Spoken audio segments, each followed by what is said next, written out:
Muy bien. Doctor, dentro de su experiencia, nosotros sabemos que, bueno, usted es un médico muy reconocido y que usted está enfocado hacia el tratamiento de pacientes con diabetes. Quisiéramos saber si nos podría dar un concepto o una definición acerca de qué es la diabetes mellitus. Miren, para cualquier situación, lo primero que hay que saber es estar claro lo que uno tiene. Vamos a ver lo que uno tiene. Lamentablemente, si seguimos pensando que la diabetes es tener azúcar elevado en la sangre, ese sí es un problema. Porque la gente toma la deducción de que entonces si es azúcar en la sangre, dejó de consumir azúcar y con eso se acaba el problema. Eso no es diabetes. Diabetes es todo el organismo. Diabetes, primerito, es un problema vascular. Si partimos desde ahí, que es un problema vascular, entonces significará que voy a tener problemas por todo el organismo, que en todo el organismo existe circulación. Por eso las complicaciones de la diabetes, yendo de arriba hacia abajo, si podríamos hacerlo muy sencillo, sería trombosis, cegueras, infartos, insuficiencias renales, disfunciones sexuales y amputaciones. Todo esto, ¿cómo se une? Se une a través de la circulación. Por eso cuando nosotros hablamos de diabetes, no solo tenemos que hablar como si fuese un problema de azúcar puro, es un problema vascular. Claro, que a través del azúcar, a través de los controles del azúcar, es la que determina si la diabetes avanza o no avanza. Por eso se tiene que estar claro, y yo voy a retomar unas palabras de usted, doctor, que es esta situación de que al principio o durante mucho tiempo no da síntomas. Aquí no hay que estar esperando el síntoma, hay que buscar la enfermedad. La medicina antigua, la de nuestros abuelitos, la de nuestros papás, era que si yo estoy enfermo me voy al médico. Ahora no.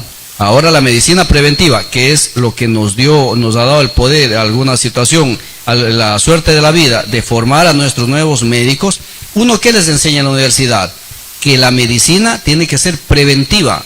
No tengo que esperar que el paciente se muera de sed, baje de peso, le dé mucha hambre y esté orinando cada rato, que se llamaba técnicamente polidipsia, poliuria y polifagia y pérdida de peso. Ahora no. Todo paciente con una cintura medio grande, con una pancita medio grande, tiene que hacerse exámenes. Más aún si tiene familiares. Pero cuidado con pensar que solo porque mi papá y mi mamá es diabética, por eso yo puedo ser diabético. No. Ahora hay gente que no necesita familiares con diabetes. Si yo no hago ejercicios y me dejo criar un poquito la pancita, ya, puedo ser diabético. Bueno, doctor, dentro de sus consultas y también podemos analizar acerca de lo que más nos interesa, ¿no? Aquí en Latinoamérica, ¿cuáles son las cifras dentro de Latinoamérica, incluso a nivel nacional o a nivel provincial, que hay mayor frecuencia de diabetes mellitus? Miren, el mundo va cambiando. Si usted se acuerda, para los adultos mayores que nos están viendo, acuérdense que antes la gente le tenía mucho miedo a lo de la diabetes, la tifoidea, el paludismo y situaciones como esas, y en especial los cuadros diarreicos, los cuadros infecciosos, eran las causas de mortalidad en nuestro medio, ¿ya? Pero ahora, en nuestro Latinoamérica, las causas de mortalidad está desde arriba, desde los infartos, las trombosis, pero inmediatamente viene esta situación de la diabetes. Nuestro país, perteneciendo a nuestra Latinoamérica, países en vía de desarrollo, resulta que tenemos la misma frecuencia de mortalidad de enfermedades crónicas no transmisibles que los Estados Unidos o los europeos. Es decir, estamos cargados de diabetes.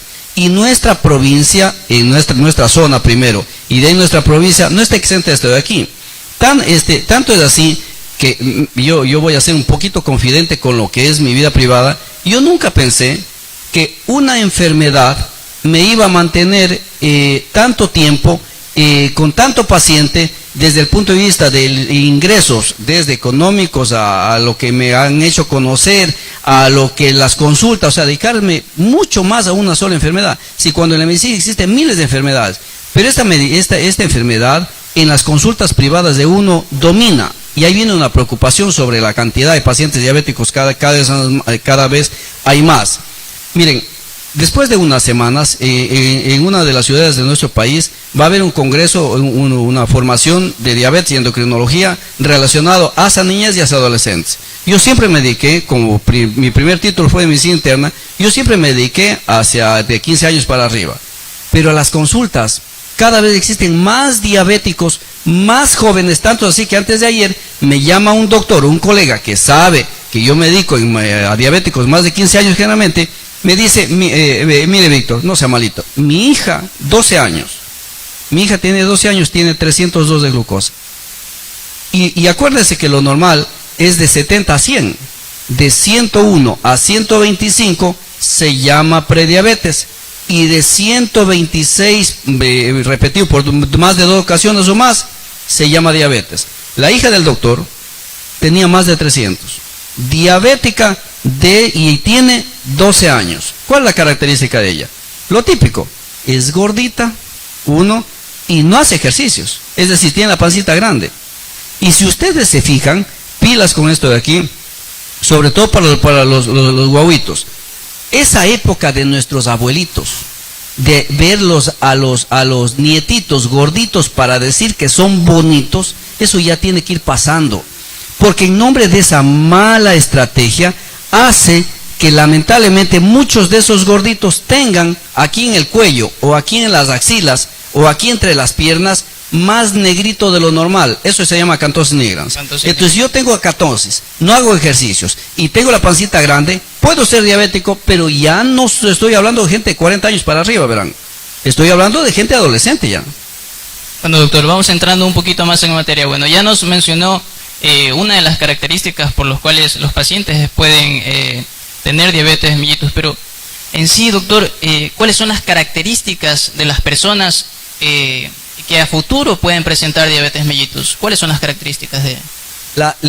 Esa es muy buena pregunta. Miren, la idea no es estar diagnosticando gente con diabetes. La idea es saber quién va a ser diabético. ¿Quién va a ser diabético en el futuro? Nosotros, a ver, para beneficio o lamento, nosotros solo el hecho de ser latinos, nuestra etnia es potencialmente diabetogénica. O sea, solo el hecho de ser latino yo tengo un factor de riesgo. A ver, vamos desde abajo hacia arriba.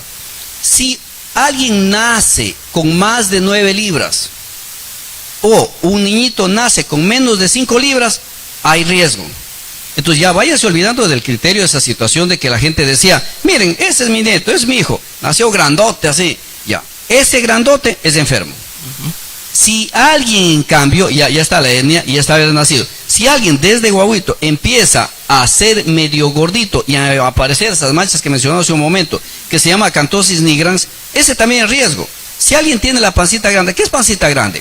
Pancita grande significa que si una mujer tiene una cintura más de 80 o un varón tiene una cintura más de 90, eso se llama pancita grande para nosotros. O sea, nosotros no estamos hablando de los que tienen la pancita así muy exuberante, simplemente que sea un poquito ancha y ya hay riesgo.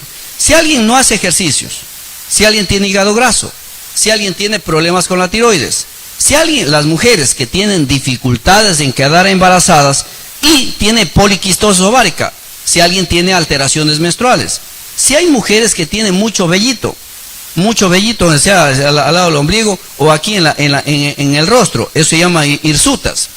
Si alguien tiene colesterol elevado, si alguien tiene triglicéridos elevados, si alguien tiene presión elevada, si alguien es sedentario, todo eso son factores de riesgo. O sea, lamentablemente no existe un solo camino desde el punto de vista práctico que vaya a terminar diciendo, este va a ser diabético. Son múltiples caminos. Por eso los diabéticos cuando llegan a la consulta, yo les sé decir, verá, métase en la cabeza, que la diabetes no es una enfermedad. La diabetes es la jefa de la pandilla. ¿Ya? Cuando llegó diabetes, ya llegó un montón de cosas y no llegó mañana. Llegó 10, 20 años de sedentarismo, 10, 20 años de pancita grande, 10, 20 años de fumar, 10, 20 años de presión elevada. El problema es que no da síntomas. O sea, a mí me gustaría, qué pena lo que voy a decir, ojalá que lo cojan con beneficio. A mí me gustaría que la diabetes duela. Porque si el azúcar sube un poquito y le duele a alguien, ahí sí se cuidarían. Pero como no duele... Lógico. Doctor, bueno, ya nos habló acerca de los factores de riesgo, tanto en este caso, como médicos nosotros sabemos cuáles son los factores de riesgo modificables y los no modificables. Nosotros tenemos un video, vamos a observar acerca de la sintomatología más frecuente que presenta un paciente con diabetes mellitus. Vamos con la nota. como que te vas a desvanecer, mucha debilidad, dolor de cabeza. Hola, soy Karin Sáenz y tengo diabetes tipo 2.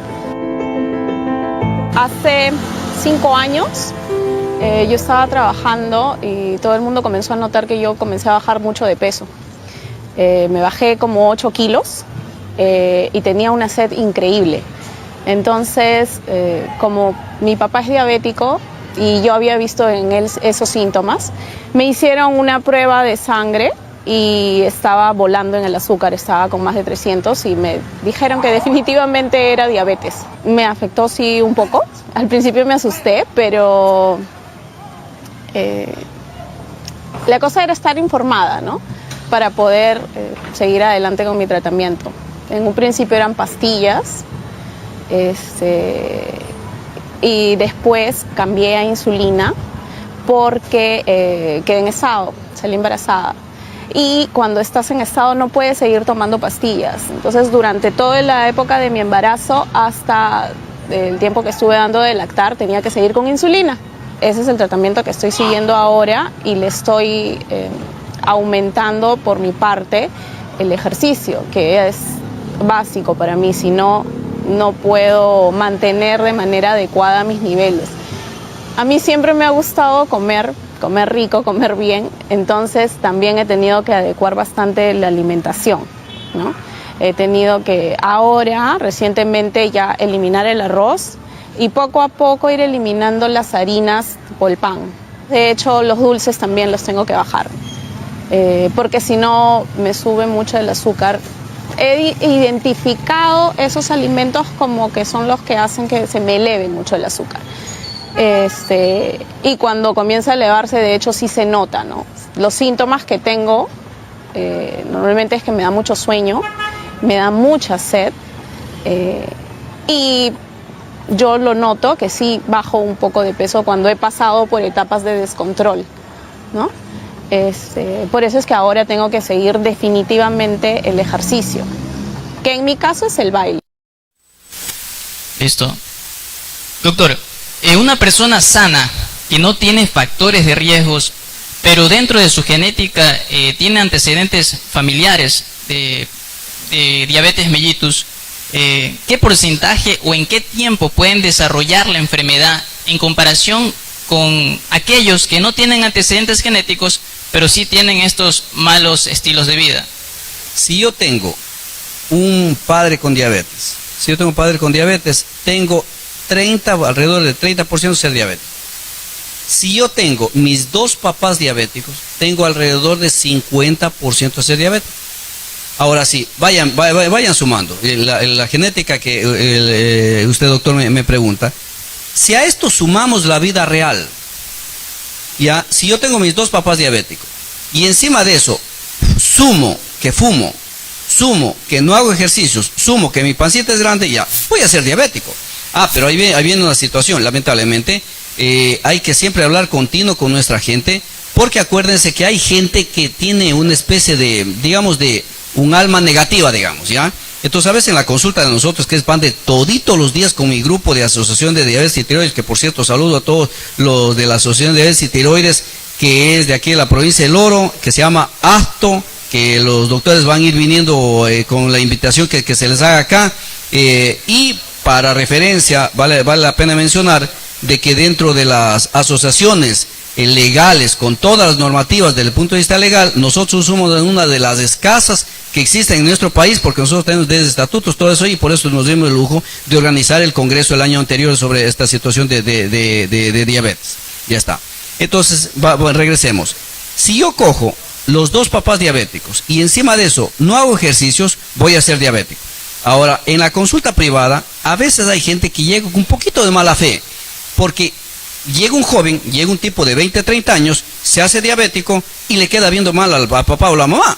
Y entonces, a ver, tranquilo señor, tranquilo, a ver, métase en la cabeza que esa diabetes, la historia de que la diabetes se hereda, ya, déjelo de lado. Porque si su mamacita es diabética y usted, su mami, le aporta el 30% de posibilidad de ser diabético, acuérdese que usted está aportando el 70%, pues. ¿Dónde está el 70%? La cintura, el ejercicio, el hígado graso, la tiroides, colesterol, triglicéridos, hipertensión, todo lo que hemos mencionado hace un momento. Es decir, la genética sí pesa, pero ahora es la calidad de vida. Claro, hay una mnemotecnia. Nosotros en medicina decíamos polidixia, polifagia, poliuria y pérdida de peso. Esas eran las características de un paciente diabético. Cuando nosotros decíamos poliuria, el paciente orina frecuentemente, polifagia, está con bastantes ansias de comer, pérdida de peso, ¿sí? Y esta sintomatología era lo que lo caracterizaba a un paciente diabético, pero ¿hay una sintomatología previa tal vez? Mira, polidixia, poliuria, polifagia, eso nos enseñaron siempre. Actualmente no debemos esperar eso de ahí. Porque si yo encuentro un paciente con mucha sed, mucha hambre, mucho cansancio, pérdida de peso, ya ese paciente, su diabetes ya está instalada. Ya actualmente no necesitamos síntomas. Solo necesitamos que en el chequeo anual me pidan una glucosa. Sin síntomas. Entonces, hay gente, miren, que nosotros tenemos y nos llega el paciente, doctor, ¿sabe qué? Me duele el tobillo, estaba jugando pelota y disculpe, ¿cuántos años tiene usted? 40 años, ¿ya? ¿Desde cuándo tiene así la pancita medio grande? Yo, doctor, desde que me acuerdo, ¿ya? ¿Sabe que le voy a mandar a hacer una radiografía, pero también le voy a mandar a hacer un examen de sangre? Le pido una glucosa, pum, diabetes. Pero entonces ahí viene la otra parte donde dice, pero doctor, yo no tengo síntomas. Eso, yo creo que si nos olvidamos de todo lo que nosotros estamos mencionando y de este primer programa, nace la idea de que la diabetes no tiene síntomas y tengo que irla a buscar, ya, ese es el mensaje de esta charla. Con que se graben de que no necesitamos síntomas. Aquel paciente, obviamente, aquel paciente que tenga mucha sed, mucha hambre y baja de peso, y mucho apetito, es lógico, ¿no es cierto? Es lógico, pero ya no tenemos que esperar a eso, tenemos que hacernos los controles necesarios de glucosa, más aún si tengo la cintura grande. Obviamente ahí vienen otros síntomas, si empiezo a bajar de peso, si empiezo a dormirme mucho, si tengo un poco cansado, si tengo alguna cicatriz, una herida por ahí, si me enfermo muchas veces de problemas virales, bueno, es lógico. Pero la mayoría, yo creo que el 90% de los pacientes que nosotros vemos, los cogemos sin síntomas. Doctor, Víctor, se habla de una diabetes del adulto, se habla de una diabetes del niño, del adolescente, también se habla de una diabetes de la embarazada. Incluso a últimas instancias también hablan acerca de una diabetes emocional. En sí, ¿cuál es la clasificación de la diabetes? Miren, existen múltiples diabetes. Pero a nosotros nos interesa la diabetes tipo 2. Ahora, ¿por qué?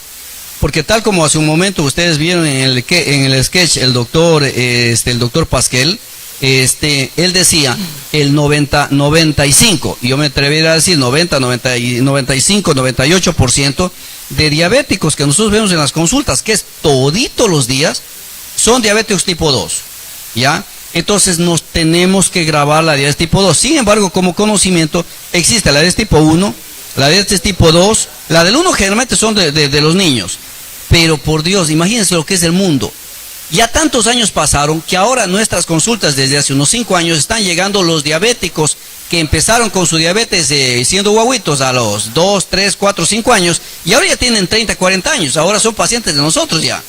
Diabetes tipo 1, diabetes tipo 2 que inicia su diabetes en la adultez, diabetes de la embarazada. Todo paciente embarazada tiene que hacerse control de la glucosa. Pilas con la estadística que no nos favorece. La OMS, la Organización Mundial de la Salud, dice que si yo cojo 100 embarazadas, resulta que 6 tienen que ser diabéticas. 6 diabéticas. La estadística nacional dice, en cambio, que aquí en nuestro Ecuador apenas localizamos una diabética de 100 embarazadas. O sea, eso significa que se nos está escapando 5, verán. Y finalmente la otra es la diabetes secundaria. ¿La diabetes secundaria qué? La diabetes secundaria a enfermedades como el VIH-Sida, diabetes secundaria a enfermedades como los pacientes que utilizan corticoides o pacientes que utilizan quimioterápicos en esta situación de los cánceres, diabetes secundaria a enfermedades, otro tipo de enfermedades, la tiroides, acromegalia y situaciones como esas que ya son cosas muy especiales. Pero en resumen, nuestra gente lo que tiene que grabarse es que lo que nos está ahondando, pues dando problema, nos está fusilando de alguna manera figurativa, es la diabetes tipo 2, que es la común. Quiere decir que si yo me doy el lujo de atender 10, 15 pacientes al día en mi consultorio, ya, 9 son diabéticos. Y son diabéticos tipo 2. Entonces, doctor, descartamos la diabetes emocional. ¿Esa diabetes existe o no existe? No, la diabetes emocional, hace mucho tiempo, en los años 90, se habló mucho de la diabetes emocional. O sea, en una parte sí tienen razón. O sea, como causa los problemas emocionales no puede producir diabetes. Entonces, ¿cómo se les hace entender a nuestros pacientes? Verán, todo mundo tenemos problemas, más aún en las fases de luto. Entonces, si a todo mundo que se nos murió alguien, lamentablemente, o los problemas que tenemos, entonces deberíamos tener todo mundo diabetes. No.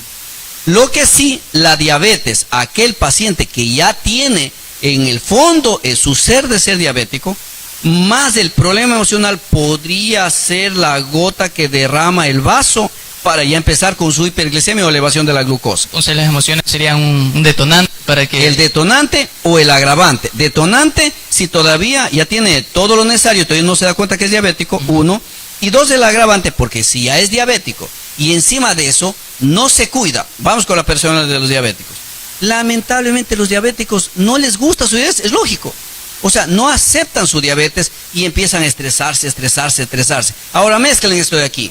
Si yo soy un diabético gordito, que yo no tengo síntomas, porque me dio una gripe, me fui donde uno de los doctores me hizo un azúcar elevado, salió más de 126 meses que es diabético, lo primero que hace el diabético, no, usted está equivocado, doctor, si yo no tengo síntomas, no, mi papá y mi mamá no es diabético, encima de eso yo ni siquiera como azúcar, ¿cómo voy a ser diabético? Y cambian de médico, es la primera fase. La segunda fase, cuando llega otro doctor, dice, oiga, ¿sabe qué, señor? De acuerdo a las cifras del azúcar, usted sí es diabético. Y ahí viene el susto, pues. No puede ser, que por qué, no. Ya. Se cuidan unos días o unas semanas, logran normalizar el azúcar y lamentablemente entra en una fase que es la peligrosa, en donde durante años, 8, 10, 12 años, no da síntomas. Tiene diabetes, pero no da síntomas. Y por eso para nosotros es común encontrar gente que dice, verán, hace años yo me acuerdo que un doctor dijo que tiene eso, pero no, mentira, yo me hago una herida aquí, se me cicatriza nomás. Yo tomo alcohol y no me cuido, yo no tengo miedo de la diabetes. Y viene la tercera fase, digamos así, solo para hacer entender a nuestra gente, en donde viene la época de cosecha. La fase silencio, esa es la fase en donde nuestra gente está sembrando cuando tenga 10, 11, 12, 13 años de diabetes, y ahí viene la época de cosecha. La época de cosecha, en un segundo, un derrame, un infarto, una trombosis. En unos días, insuficiencia renal, amputaciones, ¿ya? Y entonces, esa es la historia de la diabetes. Inclusive, no solo que ya no tenemos que buscar diabéticos con mucha sed, mucha hambre y baja de peso, sino en medio de la diabetes no necesitamos síntomas. Porque yo les he de decir a los pacientes en mi consulta, algún día, usted que ahorita tiene 30 años, algún día usted va a tener 40 o 45. Ahí va a ver lo que está sembrando en esta época. Una enfermedad sumamente silenciosa, pero con complicaciones muy graves. Entrando al tema del diagnóstico, bueno, tenemos preparado un video para poder comentarlo. Vamos con el video de... ¿Cómo identificar si tenemos o no diabetes? Bueno, el diagnóstico es facilísimo. Nos hacemos una glucemia en ayunas. Si lo normal es de 70 a 99. Si es mayor de 100 a 125, es una glucemia alterada en ayunas, es una prediabetes.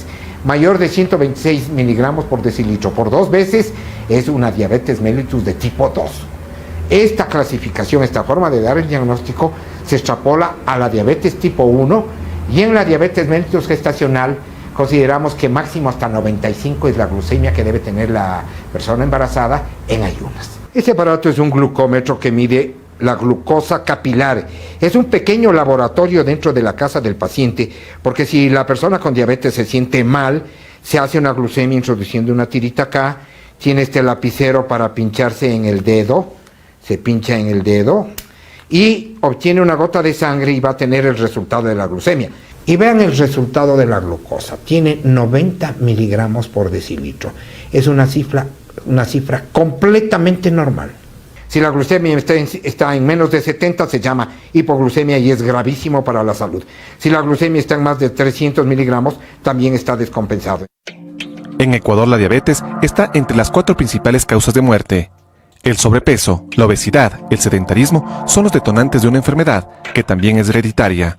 En el año 82, en el Ecuador, 1 de cada 100.000 habitantes moría por diabetes. Hoy mueren 28. Pero miren lo grotesco de esto. No hicimos nada en los últimos 30 años. Por eso es lo que nosotros le llamamos intransición. ¿Por qué? Porque fuimos incapaces de darnos cuenta que esto se venía e incapaces de salir de este hueco.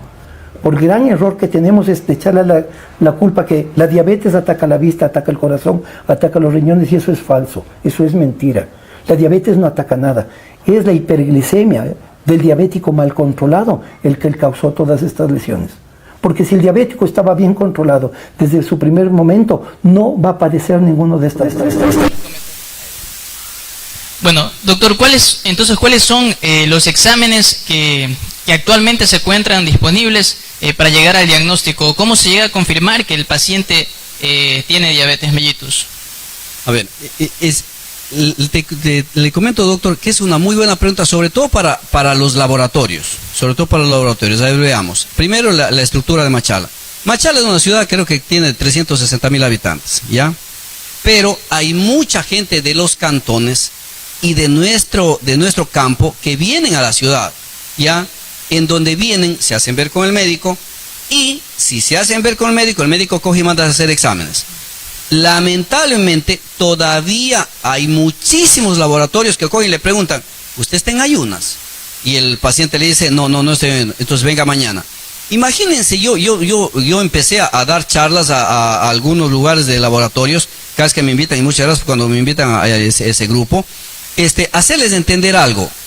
¿Cómo va a ser posible que un señor, digamos don José, que vive a dos horas en mula a Portobelo, de Portobelo viaje a Machala, de Machala espere la consulta, y llegue el doctor Lanchi, le pregunte qué le pasa, el paciente tiene síntomas, él sí tenía mucha orina, orinaba mucho, bajada de peso y mucha sed, le mando a hacer el examen de la glucosa, se va al laboratorio y le dicen venga mañana. A ver, recordemos, no solo se hace diabetes con la glucosa del ayuno. Por supuesto que si el paciente viene en ayunas y le hago un control de glucosa y me sale más de 126 y le repito por 2 ocasiones o más, ya es diabetes. Pero si el paciente no está en ayunas, no hay que hacerlo perder al paciente, no hay que desperdiciar el momento del paciente, porque acuérdense que ese pobre señor tuvo que regresar a Portobelo. Se acercó después de un mes, cuando regresó después de un mes, me vino, doctor, por fin logré salir de nuevo de mi rancho, y aquí está la glucosa, 602 de azúcar. ¿A qué quiero llegar? A que si el paciente no está en ayunas, recordemos que si yo ya comí, el azúcar normal es hasta 140. Pero si yo soy prediabético, el azúcar es de 141 a 199. Y si soy diabético, el azúcar es más de 200. Doctor, ahí queríamos llegar. ¿Qué es la prediabetes?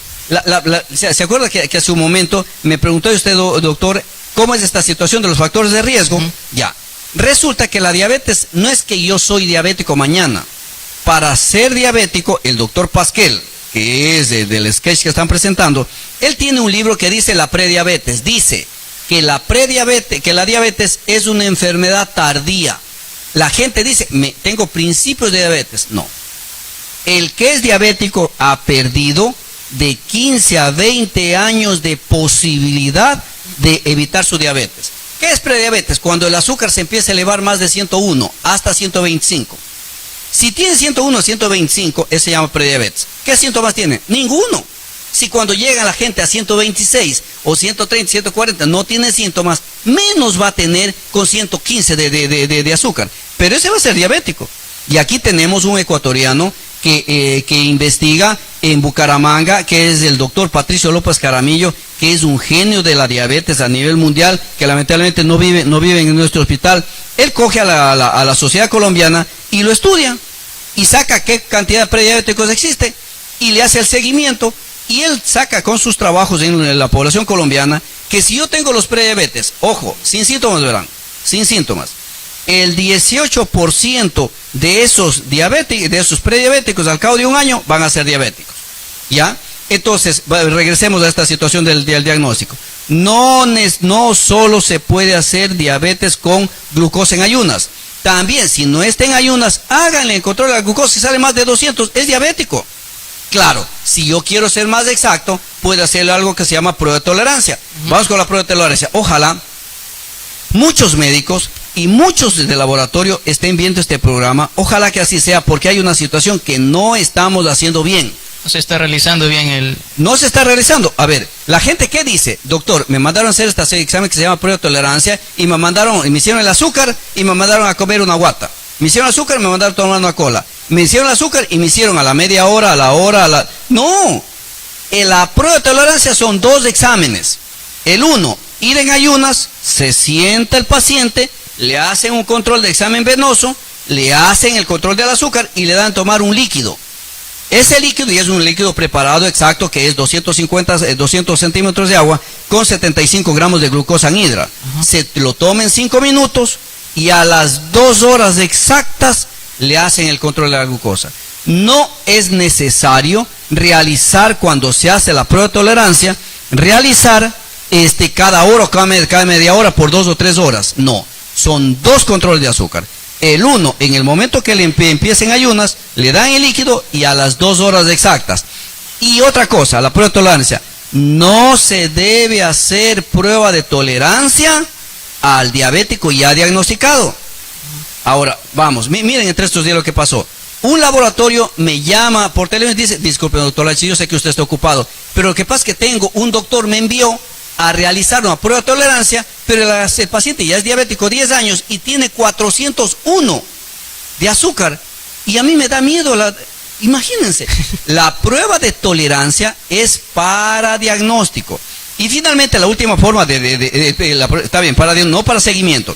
Y finalmente la otra prueba para diagnosticar diabetes es la hemoglobina glicosilada, que si la hacemos con la técnica refrendada y sale más de 6.5, es diagnóstico. Aunque lo más fácil en nuestro medio es trabajar con la glucosa. Y está en ayunas, pero si el paciente no está en ayunas, igual puede ser la glucosa. Lo único que tengo que recordar, los valores de que si está en ayunas o no está en ayunas. ¿Y laboratorio en qué nos ayuda? Poniendo ahí, pues, paciente ya comió. O paciente en ayunas. Es lo único que se le solicitaría, la gran ayuda de los laboratorios. Acuérdense que el laboratorio, nosotros somos un solo equipo. Doctor, el aparatito, el glucómetro, ¿no? El que mide la glucosa, muchas de las personas cuando se realizan una glicemia capilar, es decir, le pinchan el dedito, piensan que este aparatito les da el diagnóstico de diabetes. ¿Es cierto o no? A ver, vamos con los glucómetros. La glucometría ¿sirve para control o da para diagnóstico? Que es el automonitoreo. La glucometría está aceptada por los grupos de los Estados Unidos, que es el grupo más grande ya que existe en el planeta, para el monitoreo. O sea, ¿para qué sirve? Yo ya soy diabético, por lo tanto me compro un aparatito de estos y me voy haciendo cuánto sale de azúcar. ¿Ya? Esto sirve para el monitoreo, no sirve para el diagnóstico. Yo sé que también depende de los glucómetros. Un buen glucómetro hace que tenga un error de 10%. De 10 puntos menos de 100. O sea, un buen glucómetro, puedo yo sacar la glucosa en el dedito, sacar 100 y realmente puede ser que tenga 90, 91, 92 así. O 110, 109, 108, así para abajo. Ya, es un buen glucómetro. Hasta hace poco tiempo el error que se aceptaba era 15. Ahora resulta que un buen glucómetro es 10. Pero no sirve para diagnosticar. Pero a veces nosotros que en la Universidad Técnica Marcial, en la Escuela de Medicina, con mis estudiantes, cada año, cada 6 meses, escogemos una población de nuestra zona más lejana, donde no hay atención médica, reunimos un poco de profesionales, un poco de médicos y todo el mundo que nos quiera ayudar con medicamento y todo eso, y vamos a dar una atención gratuita. Nosotros ahí llevamos los glucómetros. Claro. Pero es que allá no hay laboratorio, pues. Por ejemplo, en esta vez estuvimos más arriba de Guanazán, me parece que se llama Urscucapa, alguna situación de ahí, mire, ahí llevamos un glucómetro, ya, no hay laboratorio, pero si con el glucómetro me sale 300 de azúcar, ya, o sea, yo ya tengo ya me da una idea, clara la sal, claro que tengo que confirmarla. Por lo tanto, cualquier herramienta que nosotros tengamos, sí es buena, lo único que tenemos que saber es cómo la utilizamos. pero el glucómetro en sí está adecuado para esta situación del control. Por eso, qué pena mencionar esto. Yo les voy a decir a los abuelitos, es decir, mire, cuando usted tenga un nieto y el nieto diga, le quiero, abuelito, regalar algo, regálame un glucómetro. Abuelito, abuelito, quiero regalar algo, regálame un tensiómetro de brazalete, no el de muñequera. Disculpen, el de muñequera no vale, otra vez, no vale, verán. El tensiómetro, por eso en la casa de los adultos mayores, ¿qué es lo mejor que puede haber desde el punto de vista de la salud? Además, obviamente, de nuestra gente, que por algo estamos aquí, por nuestros papás, por nuestras mamás, por algo los adultos mayores tienen sus canas y se merecen ser cuidados. Lo mejor que podemos hacer desde el punto de vista de la salud, además de ver que sí tenga la medicación, controlarles la medicación, yo como hijo ver que mis papás tengan la medicación, encima de eso, un buen regalo para los diabéticos sería un glucómetro o un tensiómetro. Y ya que nos centramos un poquito ahí, ¿qué es mejor, un tensiómetro manual o un electrónico? Eso es para ya mi médico, ¿no es cierto? Puramente, ¿no es cierto? A ver, vamos, el mejor examen para la presión, se llama mapa. Mapa. Si yo tengo un gordito fumador y dice, mira, a veces me sube la presión, a veces no me sube la presión, y hoy estoy confundido, dice, ya, vaya a un cardiólogo y háganse un mapa. El mejor examen, ¿ya? El aparato que nosotros los médicos utilizamos es el tensiómetro de aire, que es la herramienta que de todos los consultorios. Pero en casa, el mejor aparato es el tensiómetro de brazalete digitálico, que es, se aplasta un puntito ahí, un botón ahí, y en cuestión de unos segundos sale la presión. Bueno, doctor, ya hemos hablado de la enfermedad. Bueno, en realidad diabetes mellitus es un tema muy extenso. Hemos hablado de cómo se manifiesta, cuáles son los signos, cuáles son los síntomas. Hemos hablado acerca del diagnóstico, pero queremos ir un poquito más allá. ¿Cuáles son las complicaciones de esta enfermedad? Mire, yo voy a intentar hablar con palabras comunes, pero que cuando nosotros dijimos a nuestros estudiantes en la universidad o cuando damos charlas a nuestros colegas, sobre todo a los posgrados o a las maestrías que hemos tenido chance de dar clase. A ver, la diabetes hay varias fases. Solo el hecho de debutar con diabetes puede ser que ya tenga problemas para darle un infarto, o para tener problemas de la circulación de las piernas. Esto se llama enfermedad arterial periférica. Médicamente se llama daños macrovasculares. O sea, acuérdense que si yo mañana empiezo a ser diabético, no es que mañana se me elevó el azúcar, ¿verdad? Acuérdense que tiene 15 a 20 años de error. De 15 a 20 años de error hizo que la circulación se empiece a tapar. La primera pregunta que usted, doctor, me hizo sobre esta situación del azúcar, yo dejé claro que no solo es azúcar y circulación. La circulación, solo el hecho de estarse obstruyendo la circulación, el momento que va a debutar diabetes, puede ser que ya debute con una trombosis, debute con un infarto o debute con una amputación. Por eso es que la gente llega a veces a las unidades de salud, doctor, y se infartó. Oiga, ¿sabe qué, señora? ¿Sabe? Su papacito también tiene eso. No es diabético. No, sí es diabético. Porque es un problema de circulación. Una vez instalada el azúcar más de 126 en ayunas, o más de 200 después de haber comido, se instala el daño de las circulaciones chiquitas. Cerebro, corazón y piernas se llama macrocirculación, es decir, circulación grande. ¿Ya? Y una vez instalada, la diabetes se suma, no es que reemplaza, se suma al daño cerebral, al daño cardíaco, al daño de las piernas, se suma la retinopatía, la nefropatía y la neuropatía, que son los dolores de las piernas. Entonces, el paciente puede tener complicaciones complicaciones en orden sería las trombosis, los infartos, las insuficiencias renales, las neuropatías, las amputaciones, las cegueras, y hay una situación, miren, es las disfunciones sexuales. Esa situación que lamentablemente nosotros por ser latinos no lo queremos coger o no queremos conversar. Para nosotros los que nos dedicamos a este tipo de enfermedades es una situación común, las disfunciones sexuales. Yo de todos los años que tengo aquí Solo imagínense, 10, 15 diabéticos estoy todos los días, y aquí ya vivo alrededor de unos 15 años, creo, en esta ciudad que me ha dado tanto, y en mi juventud también viví en esta ciudad, y a mi familia y todo eso, y por eso muy agradecido de esta provincia, y por eso con todo gusto, cada vez que me inviten a este tipo de programas, y doctor, usted me invite, con todo gusto, dar un poco de lo que esta tierra me da. Y aquí además nació mi hijo, uno de mis hijos, y se crean mis hijos, y se cría mi familia, con todo gusto, ayudar a nuestra gente. Por eso uno se tiene que dar el tiempo de la educación. Si Dios nos dio esta posibilidad de transmitir nuestros conocimientos, dando efecto cascada, o sea, de mí hacia toda la gente que me escucha, en buena hora para retribuir lo que la vida misma nos está dando. Bueno, doctor, entonces las complicaciones de la diabetes, tanto micro como macrovasculares, son totalmente devastadoras, ¿no? Lamentablemente es una situación deprimente. Ahí vamos viendo. Todo diabético debería ir a psicología.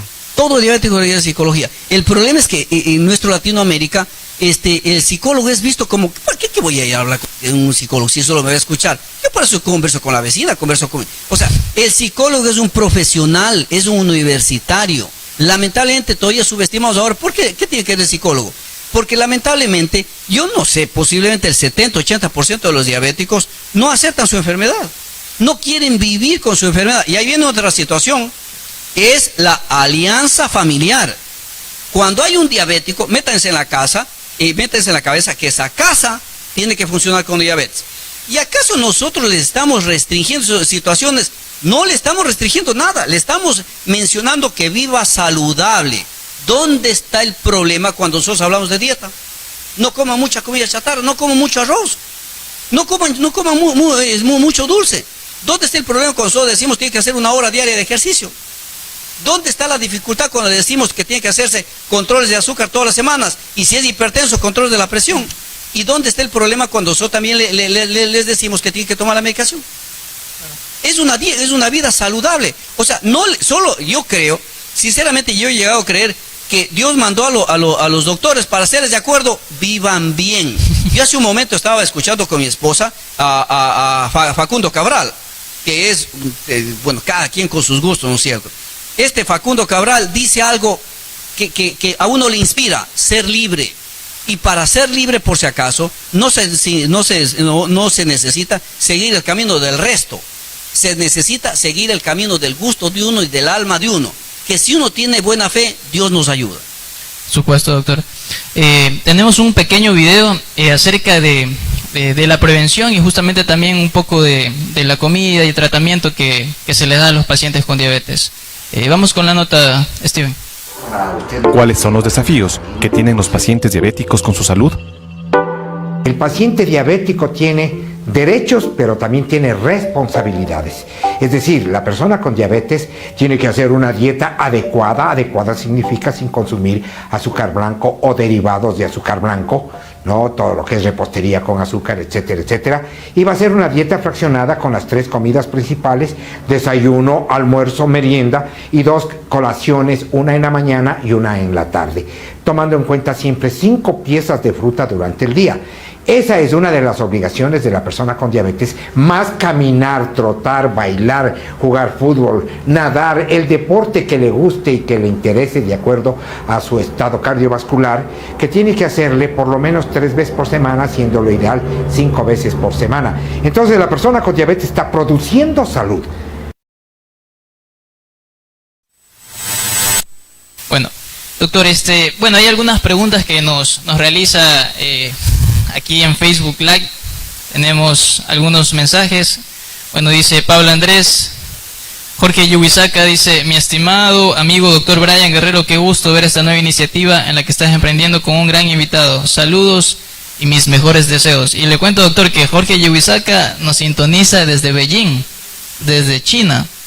Es un gran amigo mío y él está siguiendo allá ingeniería en petróleo. Yo voy a mencionar algo para esta universidad.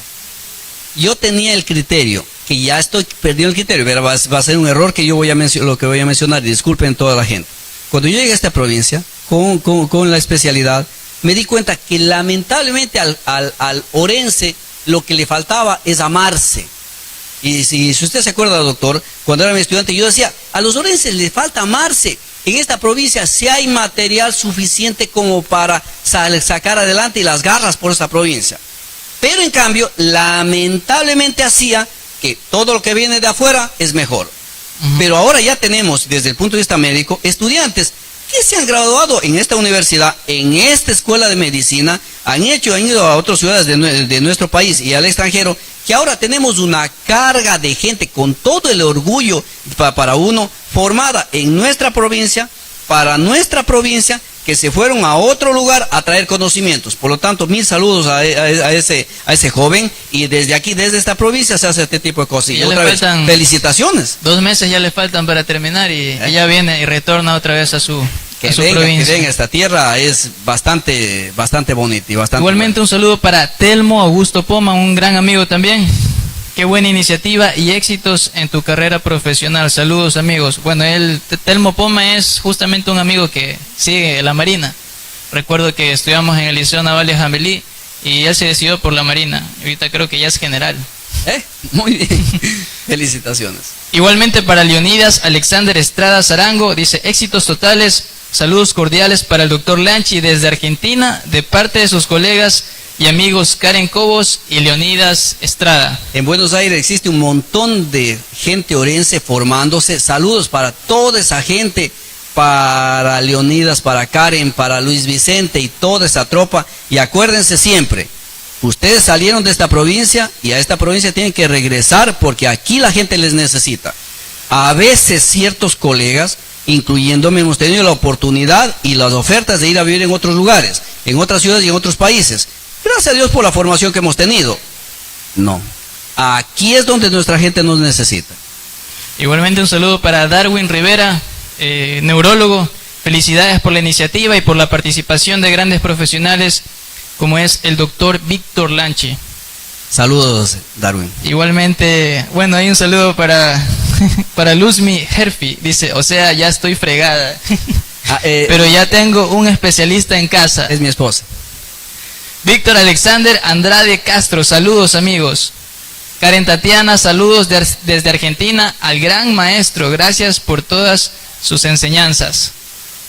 Miren, a veces cuando dicen muchas cosas de esas de gran o maestro, uno no es así. O sea, la vida a nosotros lo único que yo creo que en la vida tenemos que explotar nuestras herramientas.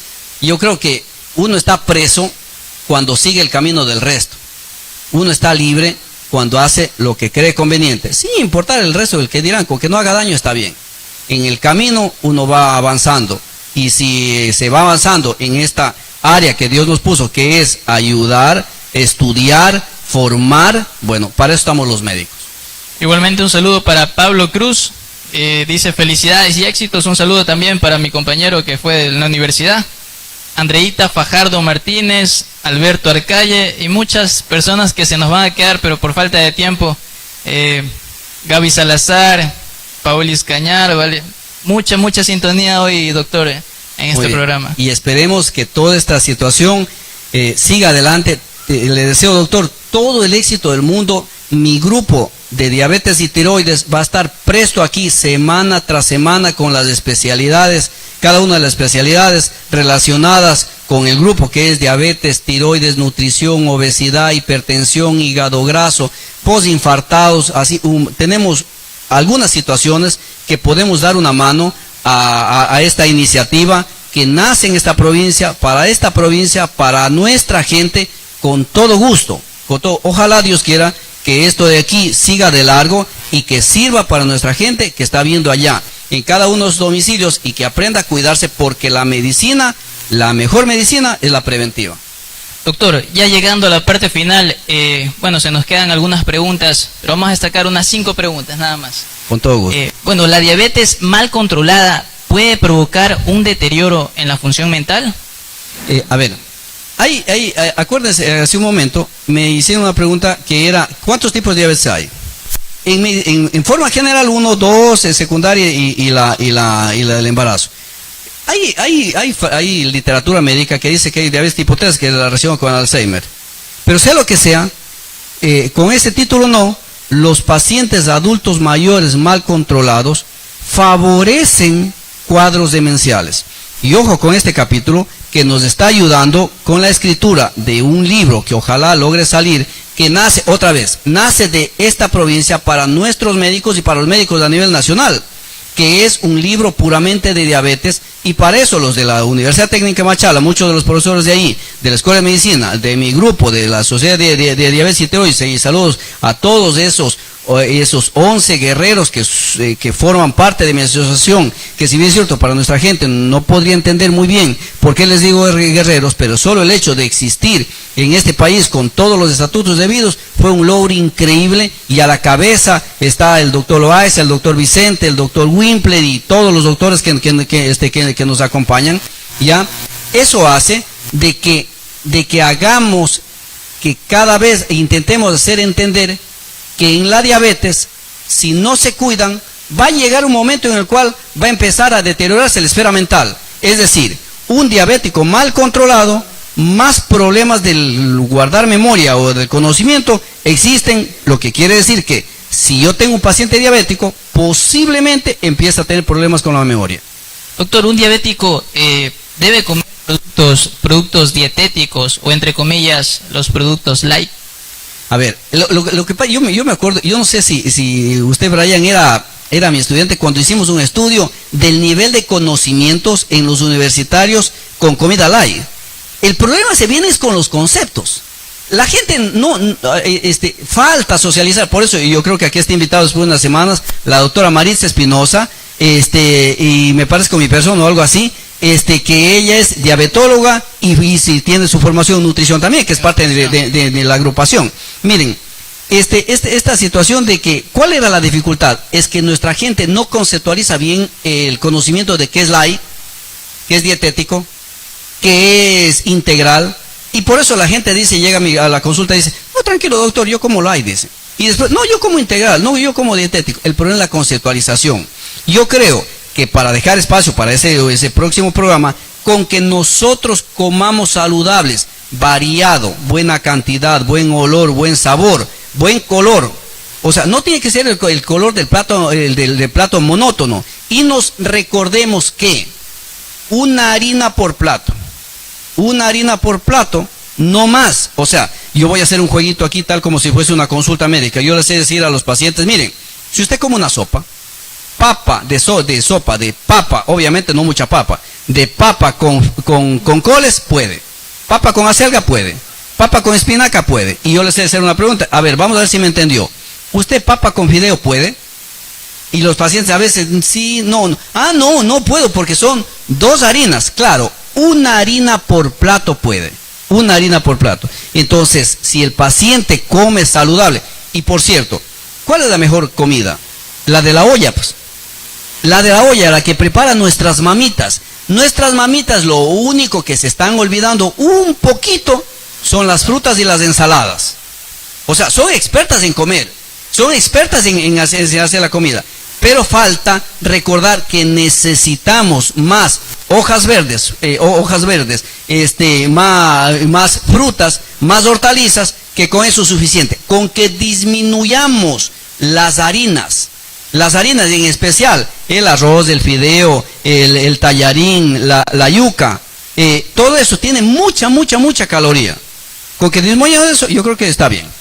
Doctor, bueno, ahí también los edulcorantes o los endulzantes, hay pacientes que incluso reemplazan el azúcar con panela o con miel. ¿Esto está bien o cuál es la diferencia? A ver, ahí hay varias preguntas, varios acápitas. Desde el campo a la mesa, en el campo ¿qué hay? Caña de azúcar. De la caña de azúcar ¿qué sale? Desde el trago y el alcohol y el guarapo, ¿ya? Más acá ¿qué queda? Queda la panela. Más acá queda la raspadura de panela. Se le filtra más con esos aparatos y viene el azúcar morena. Después viene, le blanqueo y ese es azúcar de la mesa, y después le pulverizo y utilizo para la pastelería y confitería. Todo es lo mismo. Da lo mismo comer azúcar morena, da lo mismo comer panela, de todo es lo mismo. ¿Ya? A esto se añaden 2. Se añade la miel. Ojo, yo voy a hacer un poco impertinente con una cosita familiar. Hace poco, hace la semana pasada me di cuenta, a veces las cosas están en las narices y uno no se da cuenta de lo que está sucediendo porque no lo analiza. Yo veía que en mi casa dejaron de consumir un poco de azúcar y empezaron a utilizar una botella. Pues no está bien, mi suegro es diabético.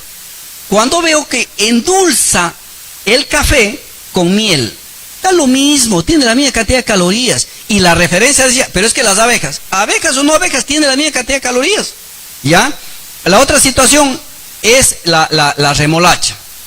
Entonces quiere decir que por el lado de la caña de azúcar, bloqueado panela, bloqueado azúcar morena, bloqueado azúcar como tal y pastelería y confitería. Eso se llama edulcorante nutritivo. Ahora, vamos con el otro, el edulcorante no nutritivo, es decir, el que me sabe sabor a dulce, aunque no me da calorías. De moda que está la stevia, la sucralosa, que es la Esplenda, y la hermeseta, que es las tabletitas de esas. Ya, cualquiera de esos ahí pueden consumir, si son diabéticos. Hubo una estrategia durante muchos años, que ahora cada vez tiene menos peso. Verán cómo se comporta el humano. Si yo quito calorías, se entiende que cada vez que quite mucha caloría, me baja un poquito la guatita. ¿Qué es esta guatita? Esta guatita es de mucho arroz. A veces la gente no entiende, doctor, ¿cómo va a ser arroz si esto es grasa? El arroz es harina. Yo les sé decir en las consultas, verá señor, ¿usted se acuerda de los principios del agua? ¿El agua qué es? El agua es líquida, dicen, claro. ¿Y el hielo? El hielo también es agua. ¿Y el vapor? Eso se llaman cambios físicos del agua. Recuerden que cuando hablamos de nuestro organismo biológicamente, tenemos cambios bioquímicos de los hidratos de carbono. Por comer mucho hidrato de carbono, mucho arroz, mucho pan, mucha yuca, mucho fideo, ya hace que en nuestro organismo yo lo gaste, pero si comí demasiado, lo guarde en la guatita, en la llantita, lo deposite aquí en el hígado graso.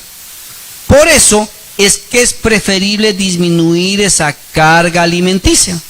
Entonces ya está, con que disminuyamos la cantidad de hidratos de carbono estamos. Los edulcorantes, ¿qué hizo el humano? El humano hizo que, si yo utilizo este edulcorante, me tomo este vaso endulzado, no tiene calorías, y a cambio de eso, increíblemente el comportamiento humano hizo que coma un poco más de arroz, que coma un poco más de hidrato de carbono, y se terminó hasta engordando más algunos. Quiere decir que si son diabéticos, utilicen edulcorantes no nutritivos. Pero si no son diabéticos, no se estresen con el azúcar, no se estresen, porque a la larga terminan comiendo más, hagan más ejercicio porque la comida es rica. Nuestra parte ya nos quedó sumamente clara, ¿no? Ya llegando a la parte final, doctor, como última pregunta, ¿cuáles serían las medidas preventivas para no desarrollar esta enfermedad? Hay un montón, pero yo creo que para resumir y que nuestra gente se olvide, dos cosas. El uno, hacer ejercicios. Tienen que hacer ejercicios. Y ejercicios no solo es salir a trotar, porque a veces las señoras gorditas dicen, pero doctor, me duelen los talones, doctor, tengo artrosis de rodilla. Ok, hacer ejercicios, puede hacer ejercicios desde los dinámicos a los estáticos, boca arriba, boca abajo, sentado, lo que sea. Yo les sé decir a las señoras que tienen muchas artrosis y muchos dolores de talón, dice, pero doctor, no puede hacer ejercicio. A ver, señora, vamos conmigo, en medio de la consulta. Por eso hay mucha gente que se divierte un poquito en la consulta y obviamente sale estresada cuando también se le llama la atención porque el diabético no se cuida. A ver, señora, vamos conmigo. Esto es hacer ejercicios. Pero de la gente dice, no, doctor, yo sí hago este ejercicio, antes de bañarme hago. A nosotros no nos interesa que haga antes de bañarse o en la mañana, tarde, noche. Nos interesa que haga 1 hora de ejercicios. Y se les está diciendo en son de broma, aunque sea lentamente a la velocidad de la tortuga. Pero de que tiene que hacer ejercicios, tiene que hacer ejercicios. 1, ¿cómo se prevendría? Haciendo ejercicios. Y 2, ¿cómo se prevendría?